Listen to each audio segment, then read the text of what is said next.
ubu aka kanya kuko biyemeje ko bakora ibiganiro mparabitsi baraje bururire kuri iki kintu nabyo babyitirira umuryango w'Abayisilamu mu Rwanda. Kariya nirinda kukavuga kugira ngo umuntu atagaporomotinga kenshi. Bavuga ati ubwo rero ati bagomba kuzana baharabika bavuga yuko nyine ngo umuryango w'Abayisilamu mu Rwanda butita ku Bayisilamu ngo hanyuma mbaza ikibazo mvuga ese ikintu cyose kizaza kiba mu Rwanda kizakwitirirwa RMC kariwe yagikoze kubera ko ntago barabisohora kuko ni ikiganiro barabisohora ariko umuntu yakabaye yatanze impuruza umuryango w'Abayisilamu mu Rwanda bose n'abanyamakuru bose iyi nkuru ni njye nyine kandi irimo gutsirwa hehe mu bikari.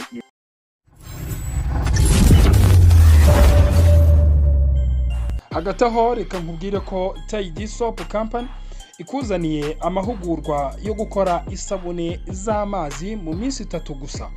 Rubyiruko nawe wese wifuza kuba ushaka kwihugura umwuga wo gukora isabune z'amazi nahawe.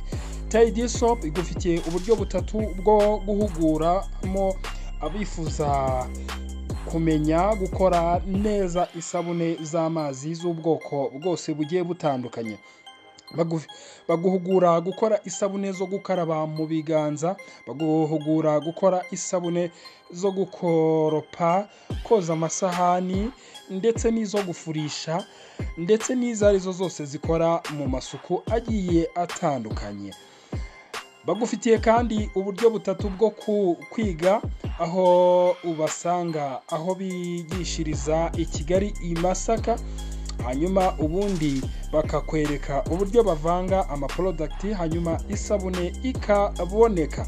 Ni nako kandi nkubwira ko bagufitiye wowe uri mu mujyi wa Kigali ushobora kuvuga uti ese ngewe ko nabona umwanya nuko bagushyiriyeho uburyo bwo kohereza umwarimu aho uri ahariho hose mu mujyi wa Kigali, hanyuma ubundi akagufasha uburyo bwo kukwereka uko bavanga product hanyuma isabune ikaboneka kandi ukabimenya neza cyane mu minsi 3 gusa uba wamaze kuba wabimenya. Si ibyo gusa kandi abo mu ntara namwe ntago babibagiwe kubera ko babakiriyeho uburyo bwa online aho bagufasha bakohereza amaproduct bitewe n'ahantu uherereye, hanyuma ubundi bakagusobanurira neza cyane uko product zitwa nuko zikurikirana mu buryo bwo kuzivanga, hanyuma ukarangiza isabune ari wowe uyikoreye. Nahawe rero kugira ngo ubane na Tide Soap Company hanyuma bakwigishe umwuga mu minsi 3 gusa, hanyuma ari nako kandi iyo usoje ayo mahugurwa baguhereza certificate. Rubyiruko rero nucikanwe n'aya mahirwe kubera ko igihe kiba kirimo kiragucika. Nahawe kugira ngo utangire wiyandikishe kubera ko imyanya yo iba ikiri mike, imyanya yo ni mike. Nahawe rero wiyandikishe imyanya itaragushirana.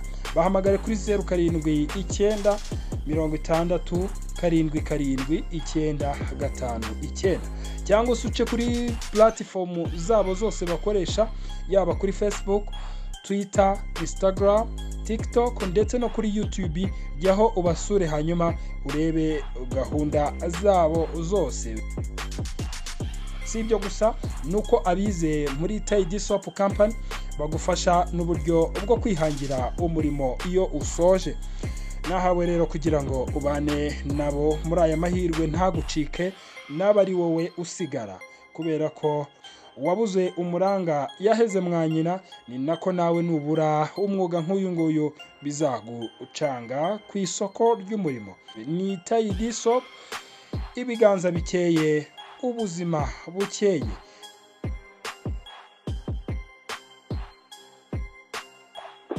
reka nako kandi bifuriza gukomeza kubugwa neza n'ibyo murimo bigiye bitandukanye.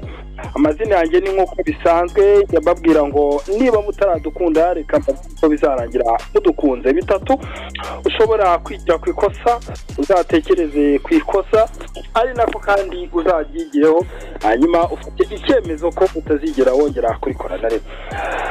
Uyu munsi rero turi kuwa kabiri tariki 8 z'ukwezi kwa karindwi 2026.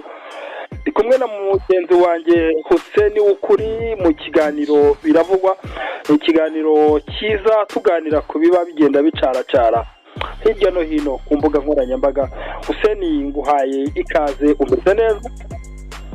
neza cyane, igitondo cyiza. Uyu munsi ku kiganiro cy'umwihariko kubera ko dufite amakuru meza kandi y'ingenzi ku baturarwanda bose cyangwa se n'abayisilamu ndetse n'ingeri zigiye zitandukanye zikundira amakuru agiye arimo ubucukumbuzi ndetse n'ubunonosozi.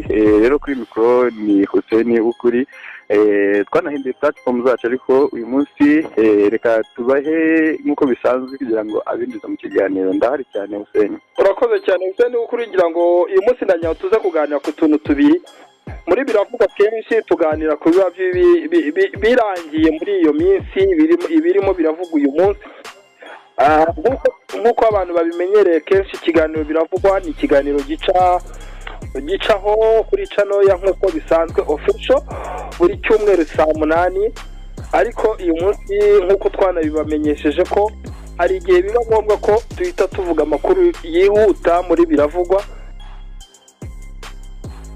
hatabayeho ko turindira ku cyumweru bitewe n'uko inkuru iba yubakitse cyangwa se ibinateye, cyangwa se tugira ngo tuna-updating n'abantu bamenye uko inkuru zigiye kuza. Hari iziba twamenyaho amakuru ko zishobora kuba zigiye kuza, ariko rimwe na rimwe tuka-updating abantu kugira ngo batazahabwa ibintu by'ibinyoma ahubwo bahabwe ibintu by'ukuri.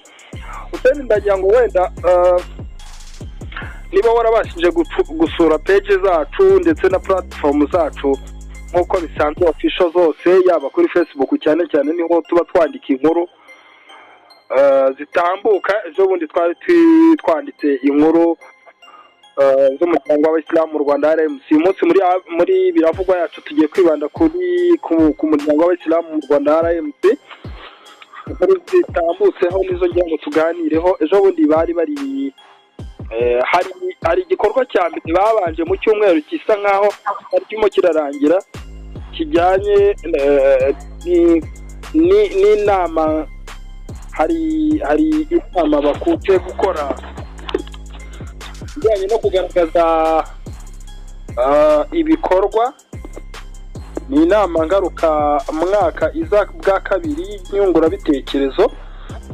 Yagaragayemo rero uko umusaruro mbumbe w'umwaka wa 2026 ushyira 2027 harimo bwinshi mu turere twabaye twa mbere. Ngira ngo intara y'Iburasirazuba niyo yaje ku isonga mu kwesa imihigo. Urumva ko ibyo ni bimwe mu bintu byiza byabaye muri iki cyumweru. Niba uri kumva, muri iki cyumweru havuzwemo ibintu byinshi cyane, ariko none inkuru zigiye zicukumbuye. Iyo nkuru ndagira ngo tuyigire iya nyuma kuko niyo tuza, niyo headline yacu. Ndimo ndagira ngo tutahita tuyigarukaho ako kanya kuko iyo nkuru niyo igeze ikiganiro nyine. Abantu tubarakiye kuza kumenya, tujya tubabwira ngo kumenya ukuri kutavuze. Ibyo rero ni bimwe mu byabaye muri cya cyumweru. Urabizi ko umuryango w'Abayisilamu mu Rwanda RMC uyobowe na mufti w'u Rwanda Sheikh Musa Sindayigaya muri ariko iri kuvuga uwo muyobozi ujye wongeraho seveye, nta hari seve yindi afite Dr. ku kantu abantu benshi bajya kunda kwibagirwa. Yes, mufti w'u Rwanda Sheikh Dr. Sindayigaya Musa abari uyoboye umuryango w'Abayisilamu mu Rwanda RMC. Hanyuma muri ibyo byabaye rero icyo nashaka kukubwiraho, urabizi ko bimwe mu bintu bimurangaje imbere ni ukubaza inshingano abo bafatanya kuyobora. Niyo gahunda, ni nayo mpamvu rero habayeho iriya nama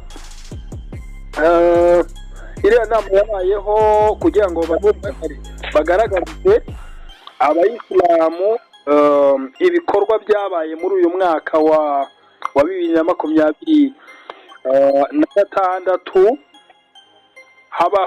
habeho kubazwa inshingano kw'abayobozi bakorana.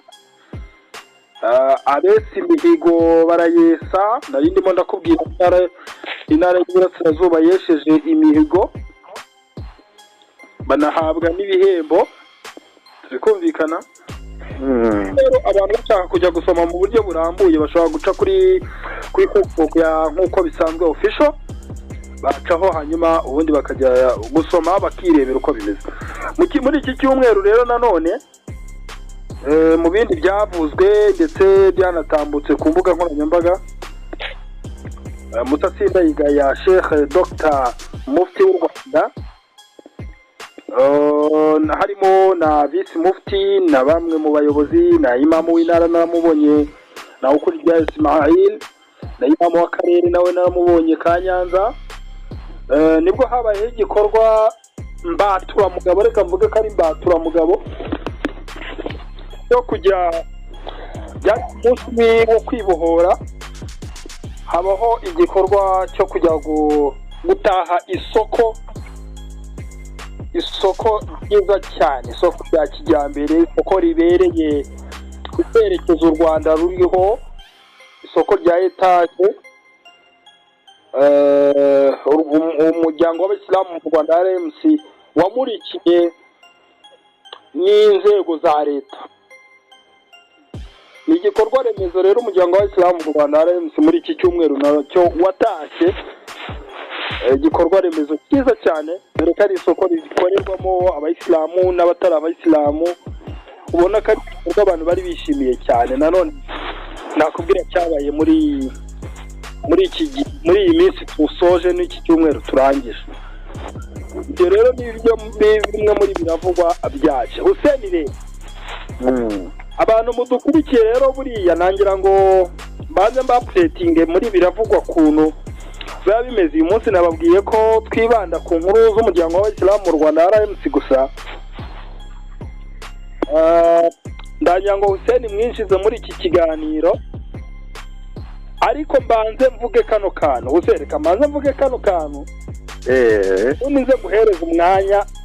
Sinzi ngo kuzaniye ibiki, gusa hari amwe mu makuru y'abamotari tugenda twumva. Reka mbanze nivugire kano kantu. Mfite impungenge. Mfite impungenge zimeze gute rero Hussein? Impungenge ni izihe ko igihugu ari amahoro?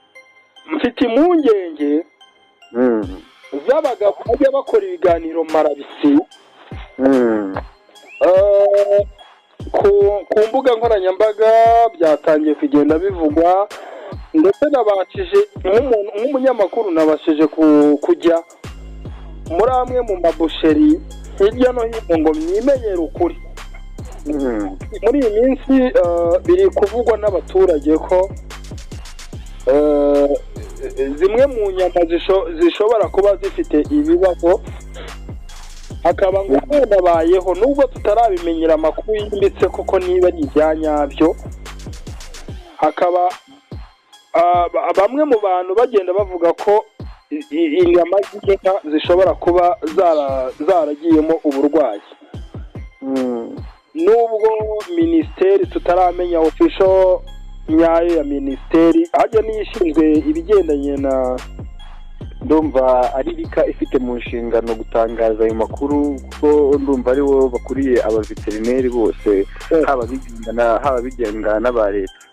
Ntacyo, uko tugenda dukora inkuru umunsi ku munsi turagenda twa-updating abantu, tugize itangazo tubona rya rika cyangwa se minisiteri ishinzwe ubuzima, iramutse nayo hari icyo wenda ibitangajeho twabwira abantu, ariko ntabwo twabura kuvuga uko abantu babivuga n'uko biba biri muri rubanda, nubwo fagiti ya nyayo itaraboneka.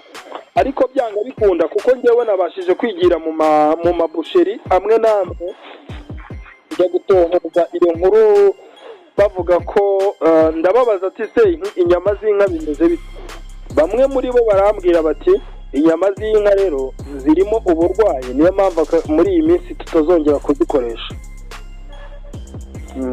Ko byahuye na bya bindi abaturage bivugiraga mu muhanda.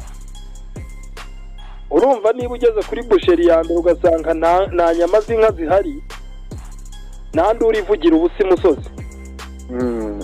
Ubwo biba byatangiye nubwo official yayo tuba dutegereje icyo leta ibivugaho kugira ngo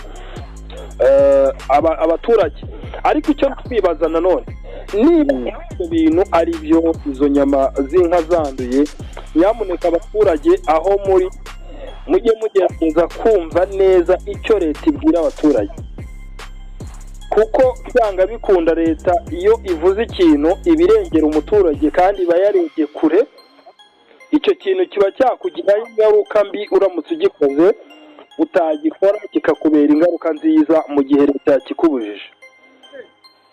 Ni byiza rero ko abaturage bagerageze kumva neza icyo leta ibabwira ku kijyanye n'inyama, niba inyama z'inka zishobora kuba zirimo uburwayi abantu babe baziretse.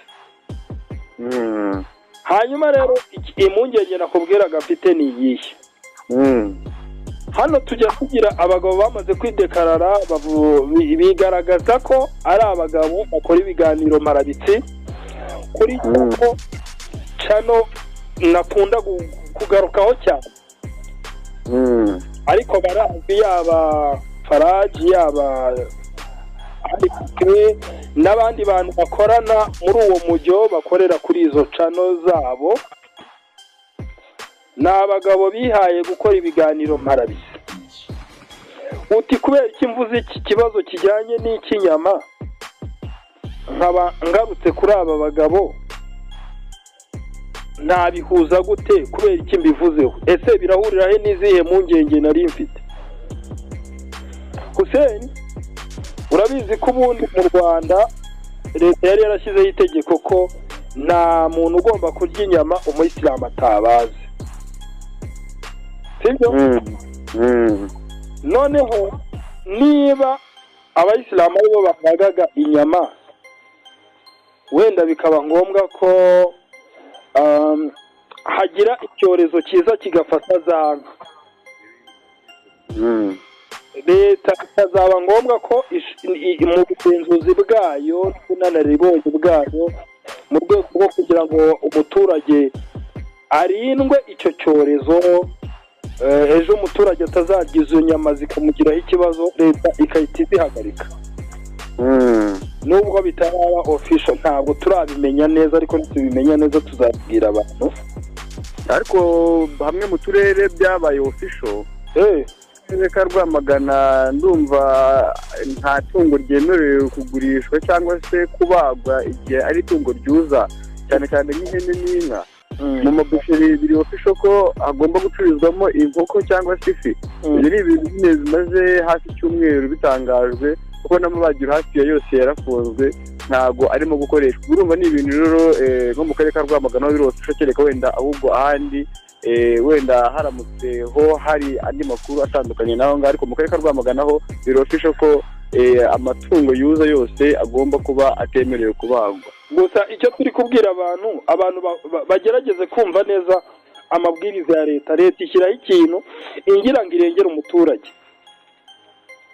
Abaturage rero bajye bumva ikintu neza, niba leta ikubwiye ngo iki kintu kireke kijyanye noneho n'ubuzima, abantu bajye babyumva neza cyane, banabishishikaremo, kuko ushobora gupfusha gatoya warijya ugasanga riraguhitanye.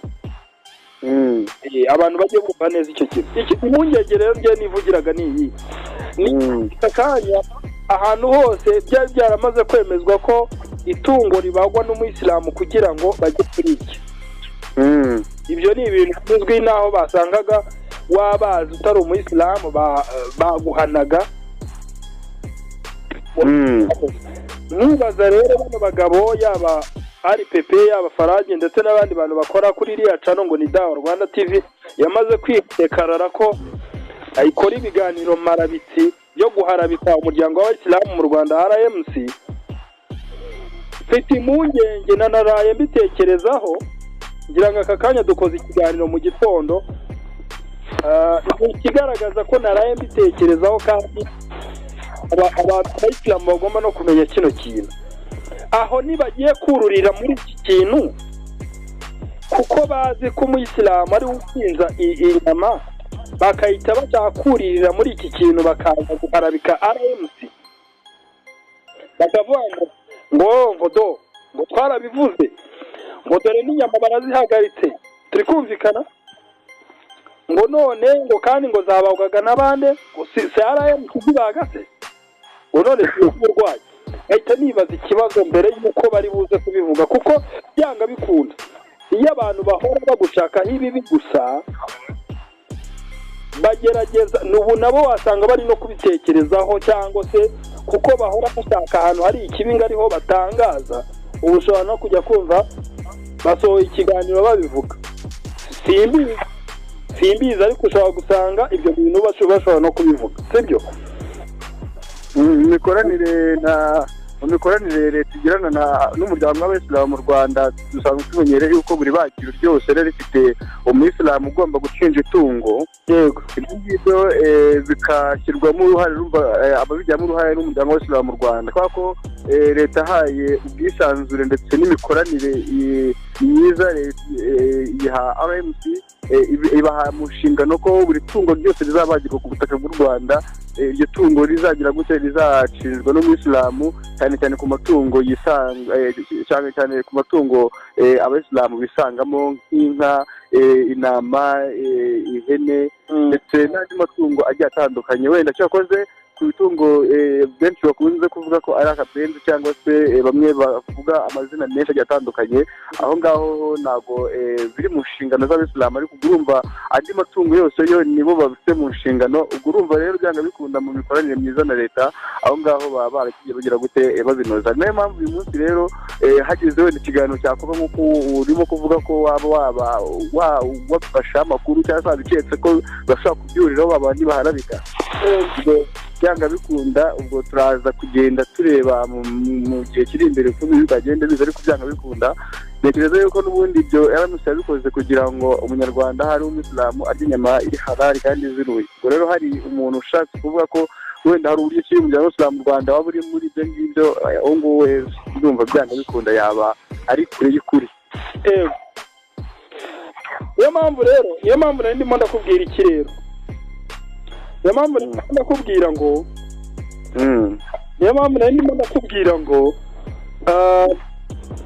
ibyo nk'abantu bitekaraye ko bakora ibiganiro marabitsi, buri gihe RMC niba ije gukora igikorwa cyiza, urugero nka kiriya gikorwa cya Nyanza ejo bakoze hariya, ariko ntibyagutangaza kujya kumva umuntu aje wakahita avuga ati ibyo se, wakarebamo ibibi, cyangwa se akareba aho wenda hasadutse akaba ari hajya gutangaza.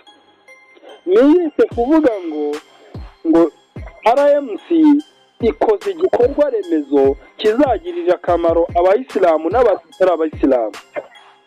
Kuko buriya isoko ni igikorwa kenshi, no muri hari n'imvugo intumwa y'Imana ivuga ngo umuntu ibikorwa bye birahagarara uretse ibintu bitatu gusa.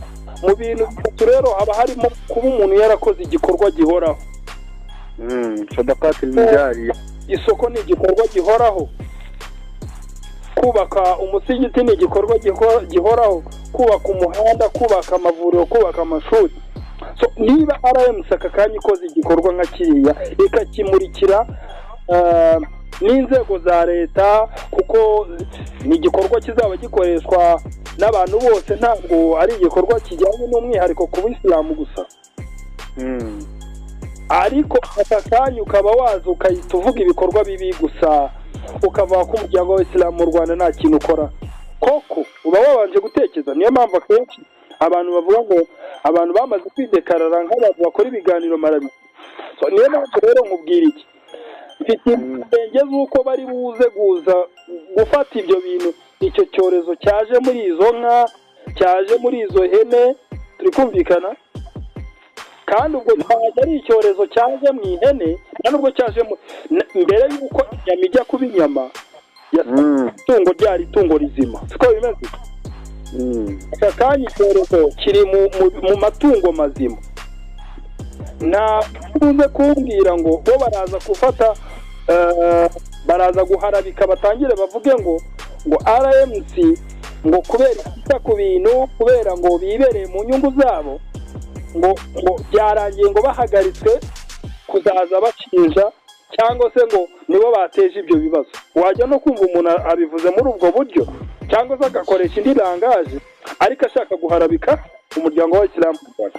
So icyo dushaka kubwira Abayisilamu ni ikirere twamaze kubereka neza turababwira duti hari abantu bihaye umurongo w'ibiganiro marabi kuba kino kintu bacyuririraho rero bakakizamukiraho ibyo ni ibintu rwose ngewe ndi gutekereza ko bishoboka birashoboka cyane kuko urumva mu makuru duhabwa n'abamotari hari igihe n'ubundi ntakabura imvano byanga bikunda hari amakuru yatangiye kugenda asakara avuga ko n'ubundi ngo Abayisilamu ari inyama zitaziruye n'ibindi byinshi cyane ariko ibyo ngibyo twarebye ko n'ubundi kuvana mbere na kare umunyabuzima mu Rwanda ufite inshingano mu kubaga amatungo yose mu Rwanda ibyo ngibyo rero wenda uzabivuga hazagaragara ibimenyetso byinshi bigiye bitandukanye kuko buri bagiro ryose riri mu gihugu cy'u Rwanda rifite umuyisilamu kandi ibyo ngibyo bikorwa kugira ngo umuyisilamu ahari arye amatungo aziruwe ibyo ngibyo rero buriya hagize ubyuriraho ubwo byanga bikunda urumva ko bahari ubundi ho kwirengagizwa ibintu bimwe na bimwe reka nkubaze kandi nsubize kuba nakemererwa kuza kubaga bisobanuye ko ari ngewe ufite inshingano zo gupima ibyo ngiye kubaga aho rero niho umuntu agomba kujya atekereza niba ngewe icyo nemerewe nahawe uburenganzira bwo kuza kubaga itungo iryo tungo n'indi baga rikaza kuba rifite ikibazo si ngewe waribaze ikibazo ni cya veterineri wemereye nk'abantu kurya rya tungo turi kumvikana ubwo rero bano bagabo ngo ni Farage ndetse na RPP nibajya hariya bagatangira kwivugisha ngo umuryango w'Abayisilamu mu Rwanda ngo wemeranga abantu ngo kurya amatungo ngo ataziruye umuryango w'Abayisilamu mu Rwanda niwe ushinzwe gupima ziriya nyama ikibazo gikomeye cyane ubwo urumva baba bahawe official statement yuko nyine haramutse hakozwe n'ikiganiro n'icyo cyateshwa agaciro niyo mpamvu ngiye nagize izo mpungenge ndavuga ngo reka muri biravugwa tuze no kubibwira Abayisilamu bajye banareba kure ariko ntibagakunde no kugendera mu kiganiro uribuka umunsi dore hari igihe bashobora kuza gukora kino kiganiro wenda batumvisha icyacu bikaza kurangira kibakozeho hari umunsi rimwe iyo umuntu akora ibiganiro marabitsi rimwe na rimwe akora n'icyamwica atabizi hari umunsi ngewe turi kumvikana hari umunsi perezida yari yasuye abaturage byari byiswe ngo umuturage ku isonga icyo gihe mufti w'u Rwanda nawe yasabye ijambo hanyuma anashimira perezida Paul Kagame mu bikorwa byiza atugezaho ndetse no guhereza umuturage ijambo ndetse no kumuhoza ku isonga muri ibyo hari speech yavuze agaragaza ko bashimira umutekano kuko umutekano nicyo kintu cya mbere kinatuma n'abanyamadini babona umwanya wo gusenga ndetse no gukora ibikorwa byabo nk'abanyamadini muri iki gihe ndibuka iyi Dawa Rwanda TV ije gukora ikiganiro isa nk'iri guharabika umuryango w'Abayisilamu mu Rwanda RMC babango gusa ngo birango ntibyarakuye ngo kujya imbere ya perezida ngo ajye kuvuga ashaka gutesha agaciro nyine ibyo umufti w'u Rwanda yavugiye imbere ya perezida bamwe mu bantu icyo gihe ndibuka ko muri komanteri aribo bahise bababwira ati cyo koza ati reka mbabwire namwe tumaze kubona ko mwirirwa muharabika gusa ese ibyanyu byose ni uguhora muharabika abantu n'igihe umuntu akoze n'igikorwa cyiza no bivuge ba bandi babakurikiraga batangira gukora iki kubanenga. Niyo mpamvu rero hari igihe uhora usebya umuntu ukaza kurangira umusebeje n'ibitari bikwiye kumusebwa, noneho bikarangira ba bandi bagukurikiraga batangiye kukubonamo nawe ikibazo, abate nawe rero nawe ahangaha warengereye ubu se bino wamukwiye usebya umuntu wowe hano nawe wikoze, kugeza n'ubwo bamwe bababwira ati rero kino kiganiro mu gisibe kitazabakoraho kirimo ubwanyu. Niyo mpamvu rero nabo ntibibeshya bakaza gukora ikiganiro nk'uko nabitekerejeho nagize zino mpungenge, avuga ati nibabyuririraho dore ko nta n'ikintu n'ubundi abisilamu barahumutse, abisilamu barize uretse bamwe mu bagendera mu Kigali batabanje gutekereza ku bintu nibo bari bubumve, ariko umuntu uzi ubwenge, umuntu usobanukiwe, umuntu ureba kure nawe arahita atekereza atari ko wamugana ubundi ko bano barimo baravuga ngo RMC niyo icyasha kigomba kujyaho, ubundi niyo ishinzwe gupima ibintu bijyanye n'intuza. Wakibaza icyo kintu mbere y'uko batangira kuza guharabika no gukora ibiganiro nk'ibyo ngibyo bitagize, nubwo tuba duhabwa n'abamotari kuko hari ibyo barimo, haba hari amakuru y'abamotari biragenda bivugwa ko hari ibyo baba barimo, haba hari amakuru duhabwa n'abamotari ko rimwe na rimwe ngo hari utunama tuba turi aho ngaho abantu baba barimo. Niyo mpamvu tuba tugomba kubwira abayisilamu nyamuneka bakajya birinda abantu nk'aba ngaba baba baza kwirirwa bakora bidekaraye ko bakora ibiganiro marabitsi, byaba ari uguhora bareba ibintu bibi gusa, kandi igihe cyose n'umuntu aba afite ibikorwa byiza akora. Sinzi niba wowe hari ikintu bitekerezaho kuri icyo kintu. Mu biganiro marabitsi ko uyu munsi byagabanyije umuvuduko bitewe n'uko hari bamwe mu bantu biyemeje ko nyine bagomba guhagarika ndetse no kubwiriza abanyarwanda kw'ibivugwa. Niyo mpamvu hari ikiganiro biravugwa, ibyo biravugwa n'ubundi ibyo ngibyo tuba twagarutseho, twagiye tubabwira mu ncamake tubabwira ko hari amakuru duhabwa n'abamotari bacu